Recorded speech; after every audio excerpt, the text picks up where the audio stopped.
Hi, Austen Clark. We're here in Belfast and we are about to have a conversation with my colleagues from Network Group.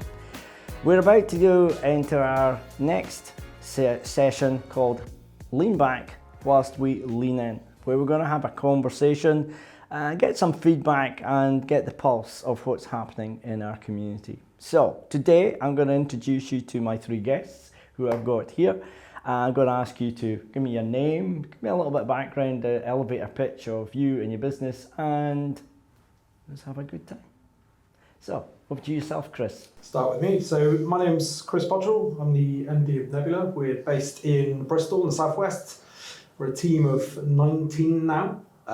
Very much a traditional MSP, but very recently we've been delving into the whole AI space with events and discovering all that's involved in that area. Fantastic. Ben. Hi, Ben Schneider from ITGUYS. I'm the CEO. We're a typical classic MSP model, team of 6, and Microsoft 365 mainly, and we certified as a B Corporation in May 2024. Congratulations. Thank you. Very cool. And Lewis. Cheers. Lewis Maslin, Managing Director of Virtuoso IT in the UK. We're a global MSP. We're based in London, Kent, Auckland, New Zealand and Sydney, Australia. So we're a true kind of follow the sun kind of IT practice, which is good, all delivered with our own people. We're ISO accredited up to the hilt. Compliance is a big thing for us in our business. Our focus is very much around providing really comprehensive technical leadership to our customers. Technical leadership? Technical leadership. What's the difference? Well, you can put tech in, but it's more about the business analysis for our customers, knowing what they want, so understanding their weak points and actually implementing solutions to help their businesses grow. That's kind of what we're in the business of now. Oh, interesting. So, thanks very much. Now we've got Chris, Ben and Lewis. Thank you. Next question, just as a starting point, is we're here, it's in Belfast, we're with Network Group. Give me a little, I'll come to Lewis because actually your journey is slightly different there. What's been your journey and why are you here at Network Group?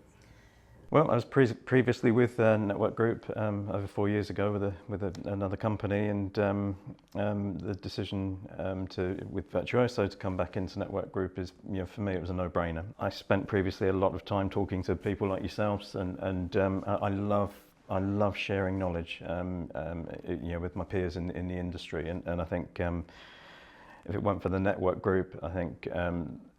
There were lots of things that I probably wouldn't have done that I should have done, and I'm sure that's the same for some of my colleagues as well. But for me, it's also about this industry is really important. It's really hard, but I think in numbers and with my peers, we can help shape the industry and feed back to the vendor community as well on how to be better. It's a constantly evolving thing, and that's why I want to be part of the Network Group. Excellent. And Ben, I'm going to come in just before you start launching in. I didn't really know you, but there was almost like a chrysalis moment in your journey within Network Group where I believe you got to do a pitch in Leeds. Did you know it? I did, yes. Yeah, just tell us, what's your journey been at Network Group? I was always interested in finding a peer group where I would get support and the ability to kind of have people help me with my questions and problems and be able to share my experiences as limited as they are. And I just have found that the community, when I joined in 2022, it's so supportive. I mean, really, and some of the, I don't want to go into details, but some of the heartfelt kind of like explanations of people have been really, really struggling. I mean, we're mainly, not only, but mainly a group of middle-aged men. And for them to be open up and to sorry, we're close but no cigar. You're not there yet. But the junior, yeah. But for people to be honest and open up and to demonstrate vulnerability and honesty is really special. And I think I've been in other networking groups, IT networking groups, which I found, how can I put this, not as mature in their approach as something that I've been looking for. People are honest but supportive. I feel like I'm surrounded by adults, and I found that really, really great, and that's what I want to do, because I need to be challenged, like we all do, because we're not perfect. And You find you get challenged here? I do, yeah, I do. Give me an example. When have you been challenged?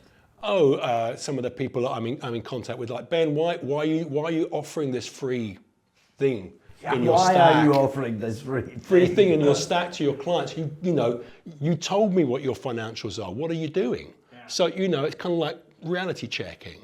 And then after a while, I got a bit more confident. I mean, we're a team of 6, and I feel like I've got a mountain to climb. That's one of the reasons why I went for the B Corp and the certification, to differentiate my MSP from not all, but many of the others in the UK. And one of the things I'm really passionate about with the B Corp movement is I see IT as a rather polluting industry, mainly for the process of creating hardware. So anything where we can lengthen the lifespan of hardware, I think is a good thing. It can't be rubbish, it's got to be quality. So I like the idea. I've partnered with a remanufacturing laptop company. They hoover up specific laptops globally, and they conform to a British standard. So they're not rubbish, where they're as good as, if not better than new. And then you resell them with a proper next day replace warranty for less than buying a new, because people like a saving, right? Yeah. But you're doing the good thing. You're reducing, look at my t-shirt, it's kind of obvious. One new laptop, a third of a ton of CO2. Yeah. So if and we sold in the first year as we started selling, we sold 60. Wow. So that's 20 tons of carbon dioxide saved.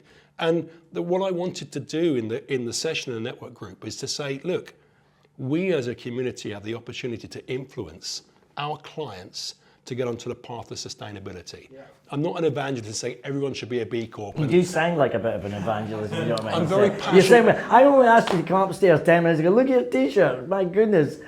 I was expecting buckets of red paint getting thrown over this. I'm very passionate about this, because I just think, look at even today there was an article in the newspaper about CO2 going up and up and up, and it's a problem. And look at your children's children, and the life that they're going to have with rising sea levels and less biodiversity.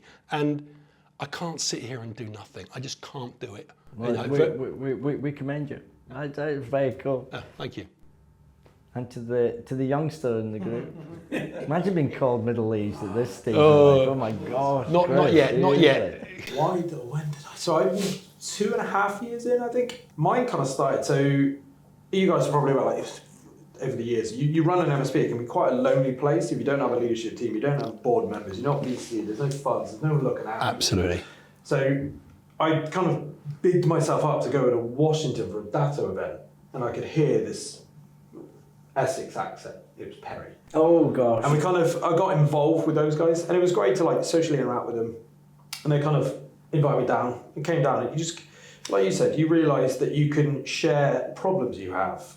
Yes. Things you have done well, and you can share with the room, and people value your opinion, even if you're, a startup, sub 1 million, if you go a year, up to, like yourselves, around the world. Like, I would love to have a conversation, understand how you've done that. You can have those conversations here.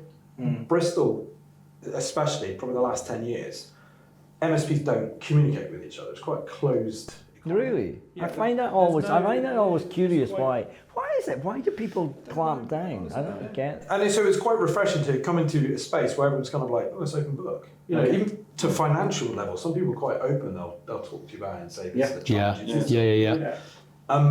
So that's why I hung about.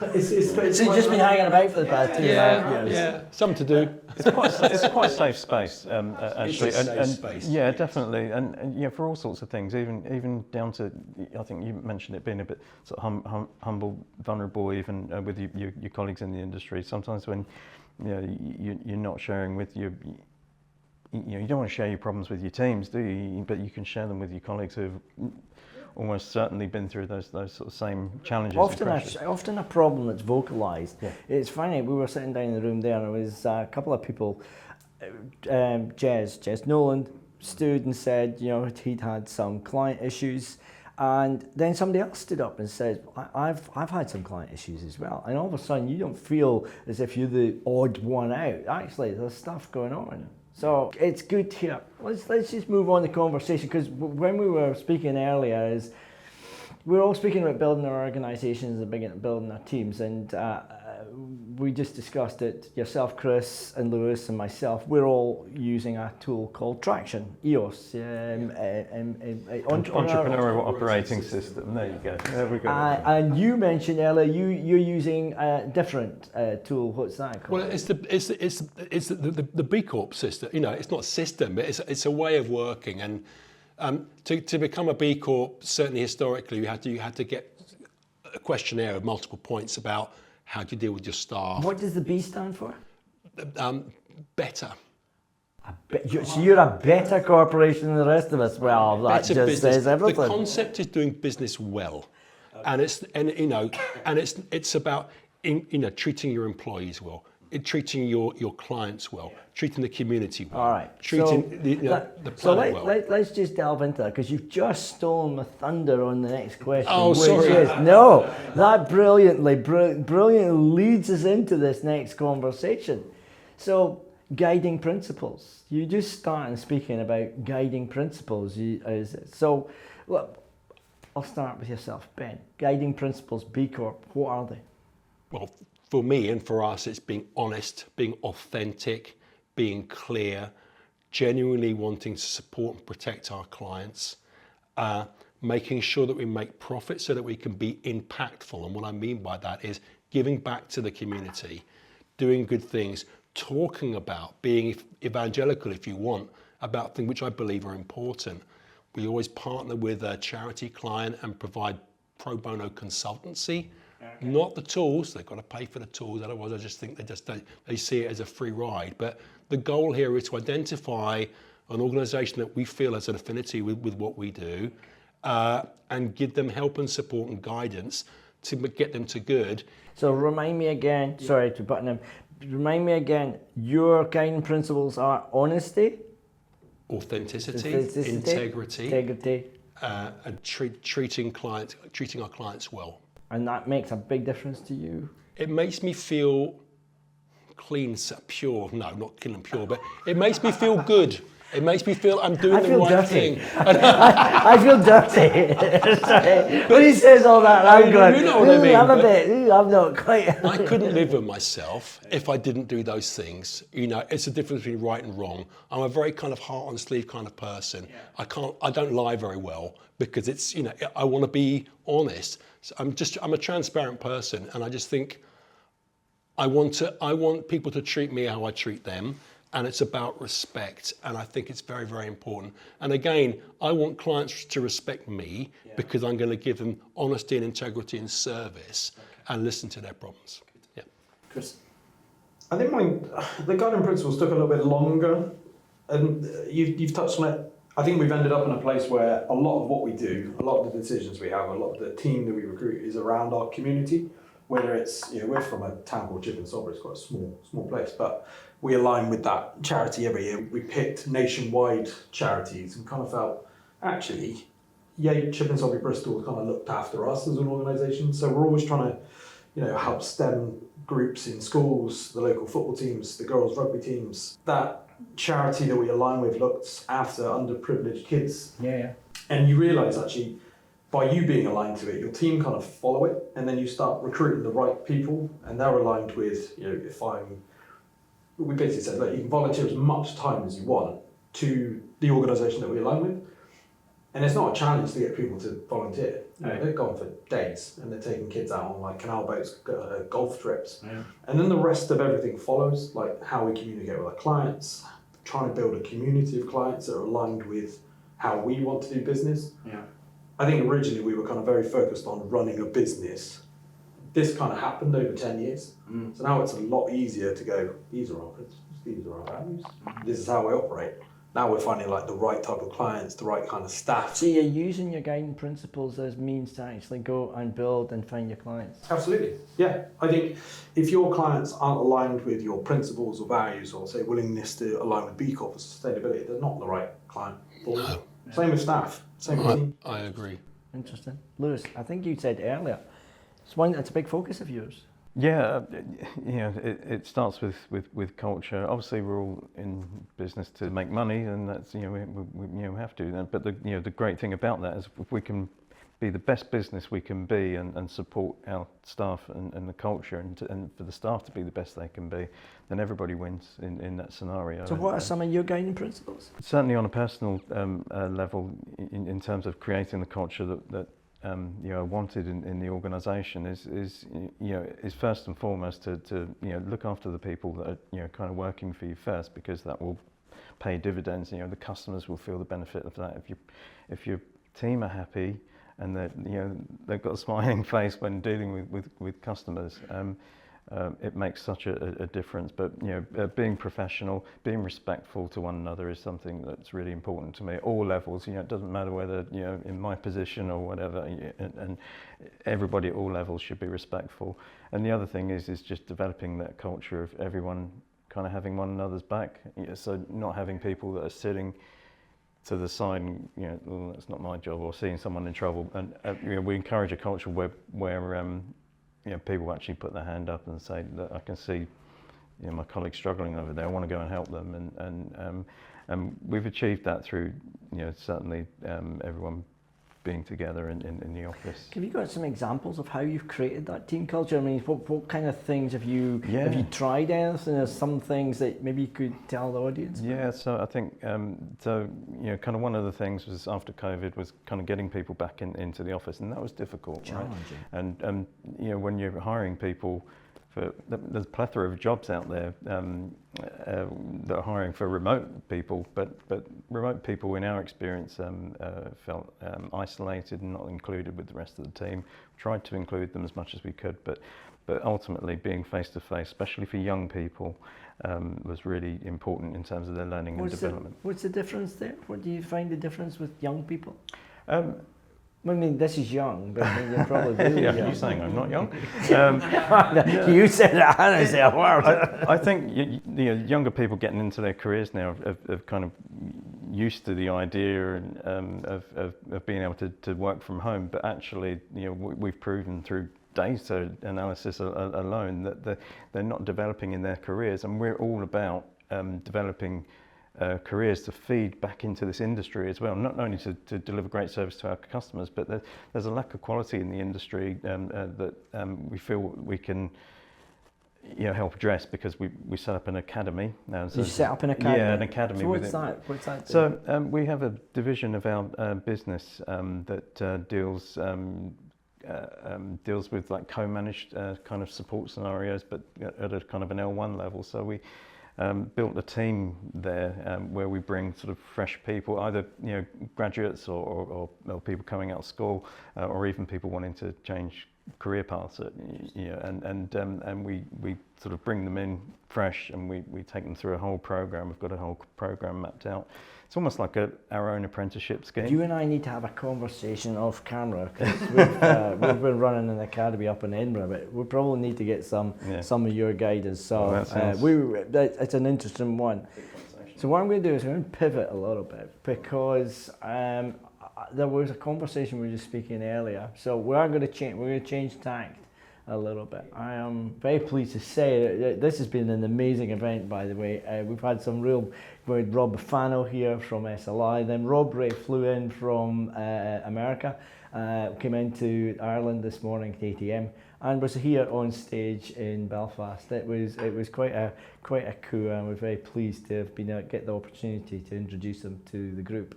So Rob was coming here, it's right off the back of PAX 8, and they're doing a lot around the agentic AI, and at times I feel everybody just throws AI into every damn conversation.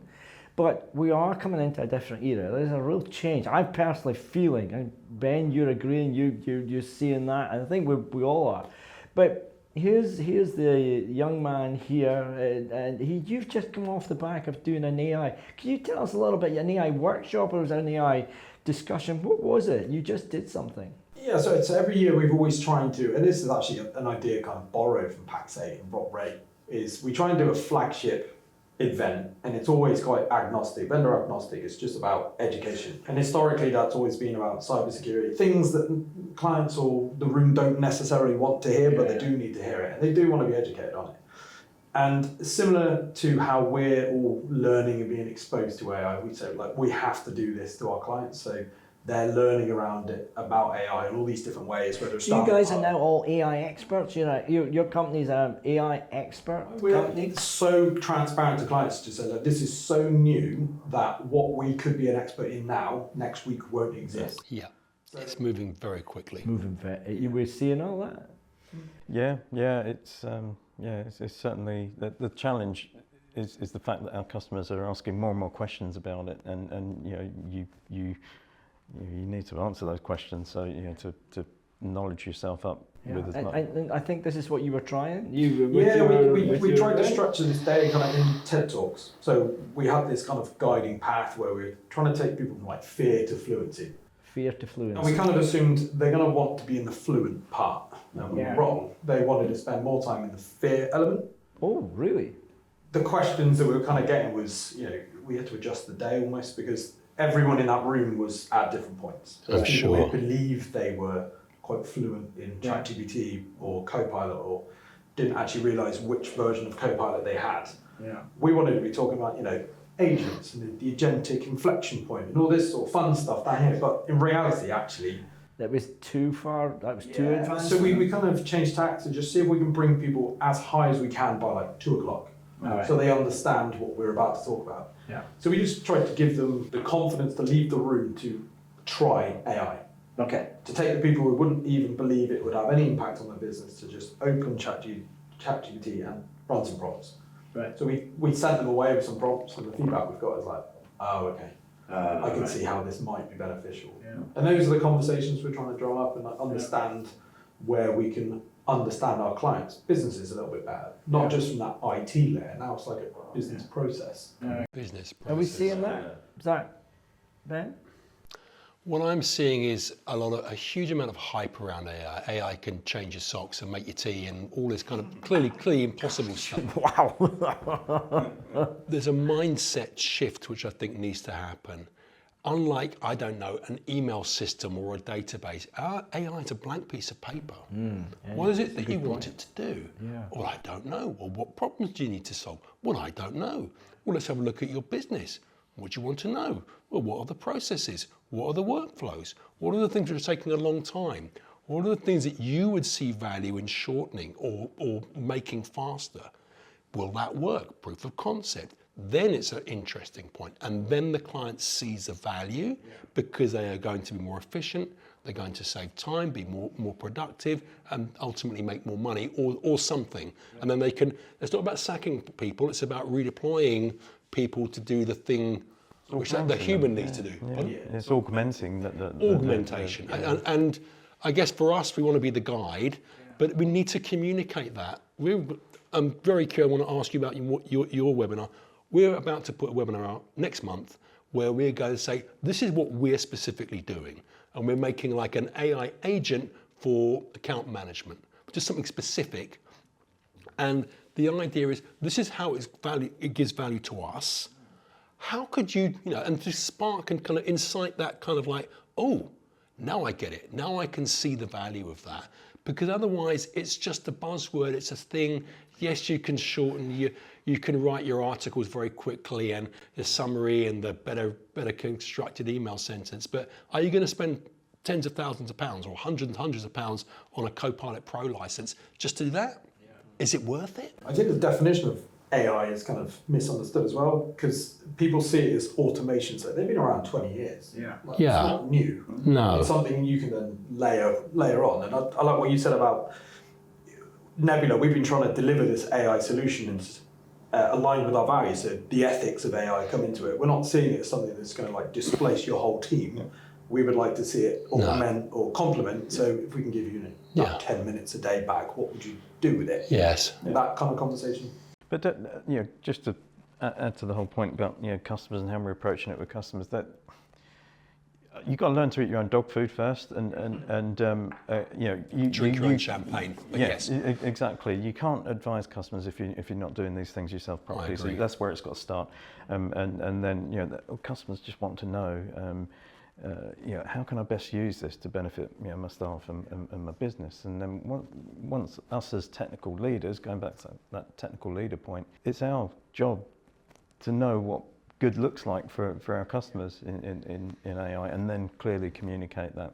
So there was a term which got penned last week on our weekly community call, and I do say so. I think I penned it myself. Well, But congratulations. it was a term which was, we have to learn as an industry to get uncomfortable, to get comfortable with AI. We've got to start just challenging ourselves and realise that we don't know all this. There's nobody's really an expert at that stage, but we need to start dealing with it. Right, we're going to move on another stage. In this series, I'm asking a question to leaders, and you are all leaders in your own organisations, and it's about a leadership question. So my question, which I'd like to pose to each one of you, is just to consider, and it is around being a leader. Can you learn to be a leader, or is it natural that you are a leader? I'm just curious, can you actually learn to be a leader? I want to say yes, because if you'd asked me if I was a good leader 15 years ago, the answer would have been no. So I like to think I've probably improved and I've learned. How did you do that? Through making mistakes, be willing to be uncomfortable actually, learning how to have conversations that you wouldn't really be comfortable having, leaning into things and getting support, not just of, you know, literacy, books, all that kind of media that's out there, but aligning with, we talked about a coach. Yeah. So we were aligned with like Growth Accelerate schemes right at the beginning, and we were really lucky enough to kind of align with people that have been there, done that, and we'll just give you the harsh truths. You know, okay, kind of learn from that. But not moving too far away from what your personality is and leaning into the type of leader that you are. Yeah. You don't want to just be that stern, angry leader that tells people what to do when it's not actually the best way that you are. I think it just attracts the right people there as well. Yeah, that's interesting you say that. Ben, what do you think? I'm on the fence. I don't actually know. I didn't think I was going to be a leader until I was one, but I do remember my father saying a while ago, he said, well, you aren't naturally subordinate, Ben. And I went, that's good enough for a t-shirt. So I got a t-shirt printed in What's that. on the t-shirt? Not naturally subordinate. And I'm gobby, I'm bolshy, and I do speak my mind. I'm very opinionated. So I think one of the things you need to be as a leader is to speak your mind and be confident in what you feel. Because if you're trying to change people's mind and get people to one side, if you're not convincing to yourself, I don't see how you can be convincing to others. So I think some of the elements had to come from within, but equally, I didn't wake up one day and be the most amazing leader on the planet. Who is? How can that be? You know, guidance, making mistakes, certainly having a coach and having a support network. And I certainly see the network group as part of that because, you know, I see us as a baby MSP or, you know, we're a tiny company. There are organizations here of a significantly larger than us. And I'm not trying to compare myself with them, but I can see the paths that they've gone down and some of the heartfelt kind of conversations that people have gone up on stage to talk about from where they were to where they are now, successful, in profit, doing good in the community. There's a real demonstration of how that can happen. And I think I'm learning. I think life is about learning. So I don't think whether you're a leader or not, learning has to be central to life ultimately. Fantastic. Yeah. Lewis? Yeah, I think it can be learned. It's just that it's the harder path to take. I mean, natural born leaders, and we know they're out there who just seem to just have this natural ability to lead and do the right thing and say the right thing and have the confidence in doing so.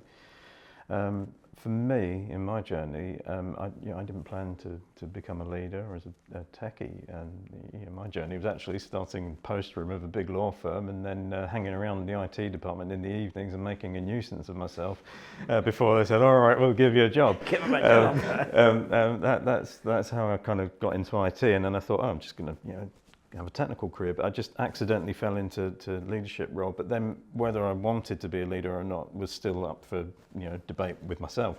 But what actually made me become a more seasoned leader and interested in leading was some of the leaders that led me, that inspired me, and I think those, if you do in your career come across someone that can inspire you like that and coach you and have the time. Who was your inspiration? Well, it was a guy in America. I used to work for AT&T in the States, and there's a guy called Paul Mino. He's a big, bold American guy, but he looked tough on the outside, but he was just an amazing person, and he took time to help develop my leadership skills and took an interest in me, and that people don't always get that opportunity with great leaders to get that kind of mentoring. But that was kind of where it started for me, and now I carry through his kind of legacy of him, the things that he showed me. Did you guys do similar? Did you carry through? What's an example of that? What did you carry through? Everything that I kind of spoke about earlier really is just like being respectful, but being kind of being very clear as well about what your expectations are, and then if people want to come on that journey with you that work for you, then it makes you want to invest time in them. And I think if you're the sort of leader that just wants to buy in the best people, that's fine, so that you don't have to worry about it. But I actually take a lot of satisfaction out of helping others grow, like I was shown the way. Yeah, that's a good point. Having the focus of you don't have to pull people along, you should be kind of encouraging them to pass you. We've always kind of got saying this, I just want to be the dumbest round the table. I don't want to be the person How's that going? Yeah, so far so good. They're just kind of, you're asking for an opinion, you want to be challenged, and you're kind of looking through people who aren't just nodding and trying to encourage that behaviour. It's like, I wouldn't really say I had one influence, but it was mainly like the sports influence. Yeah. Because you football. Yeah, so playing football, you might play for some teams where you kind of like, you know he's the manager, you know he's the captain, and they don't kind of, the Vinnie Jones approach where they're kind of shouting at you, but they'd be very clear on setting expectations, and it's almost having the confidence to say, this is what I expect of you, and you almost get the respect of that person back.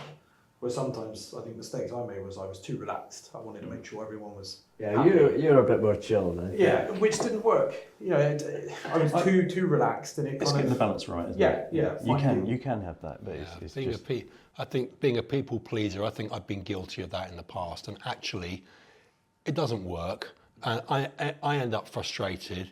It's not authentic, or actually letting someone get away with something isn't good for the company or for them. Yeah. So it's. I've read a book called Radical Candor by Kimmy Scott, and I use the tool of being radically candid with my team or with people around me.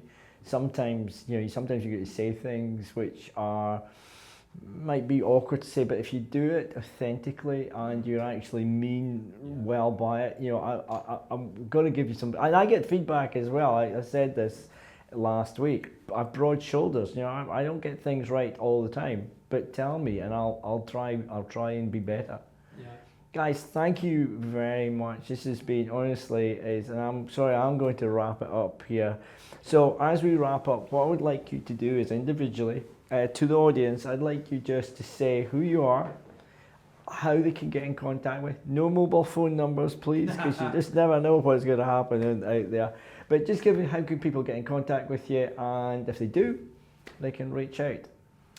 Yeah, so I'm Chris Pottrell from Nebula IT, and the best way to contact me would be on LinkedIn through our company page or direct. Perfect. Ben? Yep, Ben Schneider from ITGUYS, and ditto, the best way of getting hold of me is on my LinkedIn page or company page. Absolutely. My name is Lewis Maslin from Virtuoso, Managing Director, and the best way to get hold of me is exactly the same way, via my LinkedIn profile and via the company website. Excellent. Dating profile. I'm waiting for the first person to come on with Tinder. You can get me on Tinder, man. Such and such. I'm just going to happen once. So here from Belfast Network Group, we're going to wrap up our lean back whilst we lean in. This has been a great session. I've thoroughly enjoyed the conversation with three very good friends now. Ben, Chris, Lewis, thank you very much. I hope you enjoy your day, and that's a sign off from Network Group in Belfast. Thank you.